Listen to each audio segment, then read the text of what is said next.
bem-vindo ao nosso canal O Pensador. No vídeo de hoje nós vamos aqui fazer um comentário, explicativo sobre a doutrina Corpus Christi, que é uma doutrina que ensina que o pão e o vinho se transformam, né, no sangue e no corpo de Cristo. E veremos aqui nesse vídeo que tal doutrina chamada de transubstanciação é totalmente antibíblica e anticientífica. Portanto, passa de uma falsa doutrina, né, e que não tem respaldo bíblico. Então, nós, se fôssemos fazer uma pergunta, né, e buscássemos respostas para tal prática e tal celebração, nós vamos encontrar que dentro da Bíblia isso não tem apoio. Você vê que o próprio Jesus ensinou ou instituiu a ceia. Ele tomou o pão e disse: "Este é meu corpo". Também tomou o cálice e disse: "Esse é meu sangue". E algumas pessoas começam a debater não em busca da verdade, mas em busca de uma manipulação, de uma distorção, tá? E apenas para, às vezes, só por discutir mesmo. Jamais, em alguns casos, as pessoas estão entregues ao texto e permitem que o texto diga. É daí que existe a hermenêutica, a análise para a interpretação dos textos antigos, né? A exegese e a exegese. A primeira mostra que é através do texto que se entende o sentido das palavras, da frase. Já a segunda não. A segunda necessita do intérprete pôr sobre o texto a sua interpretação. Nesse caso, o indivíduo, quando põe, a interpretação que ele tem sobre a escritura, ele está totalmente se tornando um falso profeta.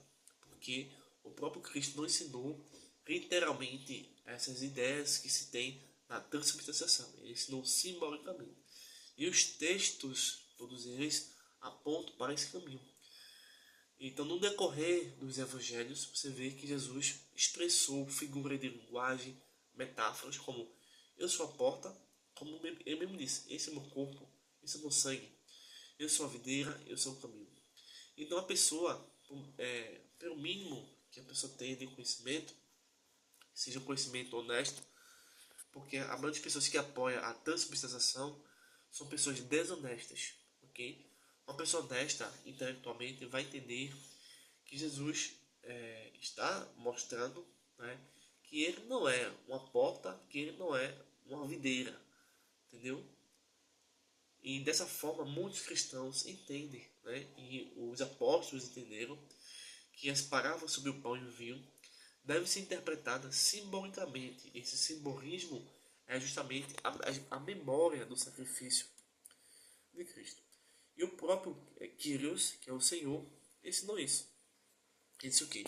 "Fazer isto em memória de mim". Então o foco da ceia é lembrar da obra de Cristo na cruz do Calvário e não repetir sacrifício, como ocorre na missa. É já uma outra heresia que eles fazem, né? E é justamente aí que nós podemos evocar o autor de Hebreus, que diz o seguinte: "Porque com a única oferta aperfeiçoou para sempre os que estão sendo santificados". Então a mensagem que o Cristo, que os apóstolos que encontramos no Novo Testamento é totalmente diferente dessa mensagem da religião de Roma. Então a mensagem do autor de Hebreus afirma que os sacrifícios do Antigo Testamento, eram repetidos continuamente, porque eram insuficientes em comparação com o que Cristo fez, porque ele morreu uma vez por todas, e esse sacrifício é perfeito. Então a mensagem é óbvia: Cristo ofereceu ou morreu uma única vez, ponto final. Então o sacrifício de Cristo ele não precisa ser renovado, repetido, romantizado ou reapresentado. Ele precisa ser entendido no sentido como o Cristo ensinou.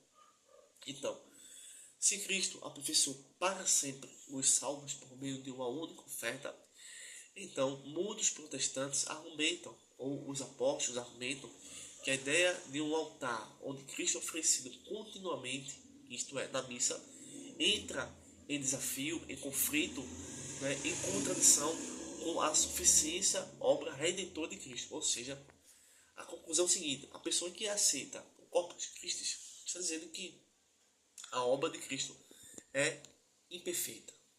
É justamente aí que o diabo existe. É o diabo que ensina isso, que a obra de Cristo é imperfeita.